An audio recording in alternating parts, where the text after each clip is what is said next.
లోక్సభ ముందుకు జమిలీ ఎన్నికల బిల్లు వెళ్ళింది. కీలకమైన రాజ్యాంగ సవరణ బిల్లుల్ని నెగ్గించుకోవాలంటే కనీసం 3/2 మెజారిటీ అవసరమైన పరిస్థితుల్లో విపక్షాలను ఒప్పిస్తే గానీ బిల్లుకు ఆమోదం దొరకడం కష్టమే. ఈ నేపథ్యంలో జాయింట్ పార్లమెంటరీ కమిటీకి పంపడానికి సిద్ధంగా ఉన్నట్లు కేంద్రం ప్రకటించింది.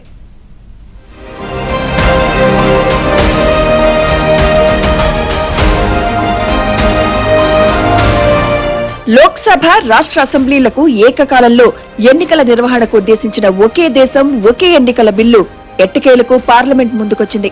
దీనికోసం ప్రతిపాదించిన 129వ రాజ్యాంగ సవరణ బిల్లు సహా మరో బిల్లును కేంద్ర న్యాయశాఖ మంత్రి అర్జున్ రామ్ మేఘ్వాల్ లోక్సభలో ప్రవేశపెట్టారు.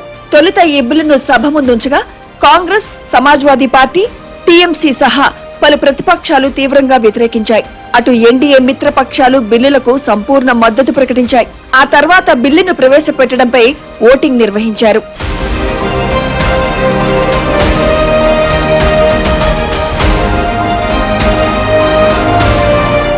జమిలీ బిల్లును ప్రవేశపెట్టేందుకు కేంద్ర మంత్రి అర్జున్ రామ్ మేఘ్వాల్ తీసుకొచ్చిన తీర్మానంపై ఓటింగ్ జరిగింది.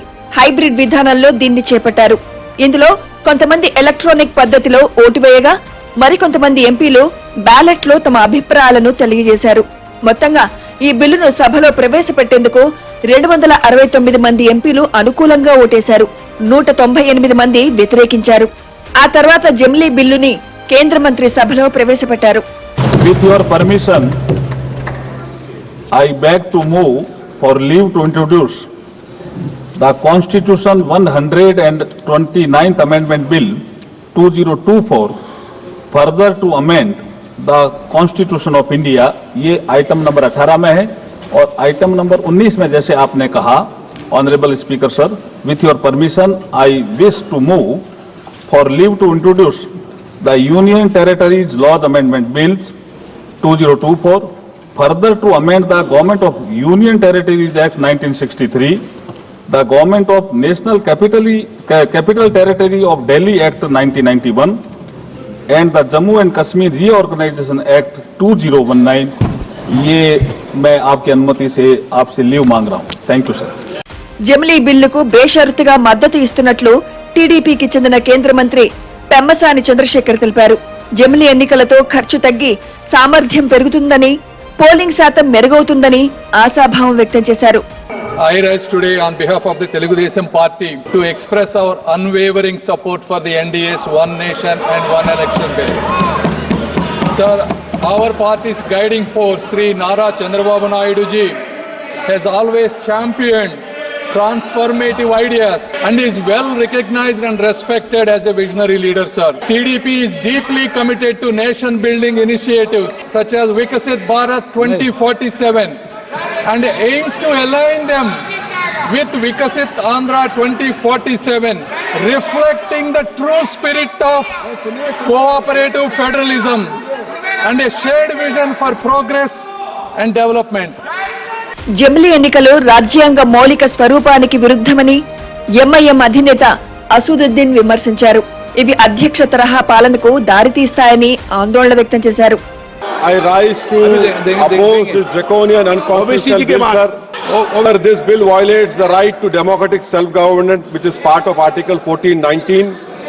And if a legislative assembly is dissolved, sir, and midterm elections are conducted, the tenure of that assembly will not be for 5 years, sir. This in itself is a violation of parliamentary democracy, which envisages a tenured legislature. This bill will finish off regional parties. This bill is only brought in to massage the ego of the supreme leader. Thank you, sir. I oppose this bill.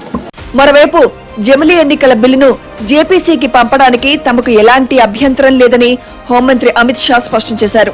Cabinet సమావేశంలో మోదీనే స్వయంగా ఈ సూచన చేశారని తెలిపారు. माननीय अध्यक्ष जी, माननीय सदस्य बालू साहब ने कहा कि इसको जेपीसी को दे देना चाहिए. जब ये संविधान सुधार का विधेयक, संवैधानिक संशोधन जब कैबिनेट में चर्चा में आया, तब प्रधानमंत्री जी ने स्वयं मंशा व्यक्त करी थी कि इसको जेपीसी को देना चाहिए. इस पर विस्तृत चर्चा सभी स्तर पर होनी चाहिए. इसलिए मुझे लगता है कि इसमें सदन का ज्यादा समय जाया करे बगैर अगर मंत्री जी कहते हैं कि इसको जेपीसी को सौंपने के लिए वो तैयार है, तो जेपीसी में सारी चर्चा होगी और जब जेपीसी के रिपोर्ट के आधार पर कैबिनेट इसको पारित करेगी तब भी फिर से चर्चा होनी है।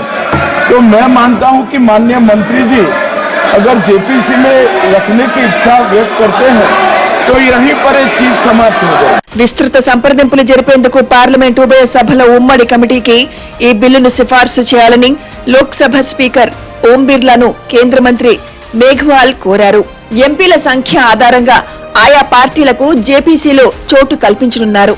అతిపెద్ద పార్టీగా ఉన్న బీజేపీ నుంచి కమిటీ చైర్మన్ ఉండనున్నారు. ప్రాథమికంగా ఈ కమిటీ కాలపరిమితి 90 రోజులు విధించనున్నారు. తర్వాత గడువు పొడిగించే అవకాశం ఉంది.